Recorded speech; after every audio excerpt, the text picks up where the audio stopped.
Welcome back to News Channel 1122. We just got word in from one of our detectives that yet another Jewish man was killed, not by gas or a gun, but by food. Richard Saba is a 29-year-old Jewish man who got sent to Auschwitz, the concentration camp. Richard lived in Poland and was in Auschwitz for 3 months. We don't know where Richard's wife is, but according to one of our detectives, his 2 daughters, who are 7 and 9, are in Auschwitz. We believe Richard's daughters are still alive, but we're unsure about his wife, Sarah. The very last meal Richard ate consisted of 2 apples, 3 slices of black bread, and 2 pieces of sausage. This meal killed him like it killed many others suffering in concentration camps like Auschwitz. Since Richard had been in the concentration camp, he was being served very small portions of food, and his body was getting used to it. The guards gave Richard this meal knowing that his body would be shocked by this amount of food. They knew he would die. About an hour after he ate, Richard threw up and died shortly after. Many more people died the same way Richard did. They will all be greatly missed, and hope could possibly be on the way for those who are still suffering. Back to you, Jody. Jealous? And welcome back to News Channel 1122. Richard Schmort is a Jewish prisoner. He escaped from Auschwitz. A German family took him on their farm. They hid him in a tornado cellar inside a hidden trapdoor. When we interviewed him, he was very open about his situation. How did you escape? I grew up in Poland with one of the soldiers. When he was on duty, I locked eyes with him, and it was as if he knew what I was thinking. He nodded his head, and I had a little voice in the back of my mind saying, "Run as fast as you can and don't stop." Who helped you stay hidden? There was a German farm 15 miles away from Auschwitz. I remember running to their house, knocking on the door, and passing out right on their doorstep. I heard them arguing about what to do with me, but they later carried me inside. The man didn't really approve, but the lady did. They clothed me, sheltered me, and nursed me back to health. Well, that was nice. What was their names? I'd rather not say. I haven't talked to them in about 20 years, but I don't know if they would approve. Do you have any other family members that survived the Holocaust? I don't think so. We all separated when the Nazis came in and took over. I have been trying to keep my ears open, but I haven't even heard if they made out of the camps or not. At first, were you a little scared to come out of hiding?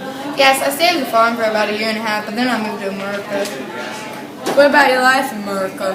I moved there and met this girl. She told me all about how she helped the war effort in the factory. I was amazed. We got married 3 months later, and now we have 4 beautiful babies. Thank you for your time. Thanks for having me. You're a Holocaust survivor named Lisa Little, who was only 7 years old when she was taken from a concentration camp in Auschwitz. Here's her story. What was it like when you first arrived at the concentration camp? When we first arrived at the camp, we were separated into 2 sides. You were either the right or the left. My sister and I were put on the right, and my mom was on the left. Then they took us to a room where they had us take off all of our jewelry, and you would change into this uniform. Then we would be moved to get your tattoo.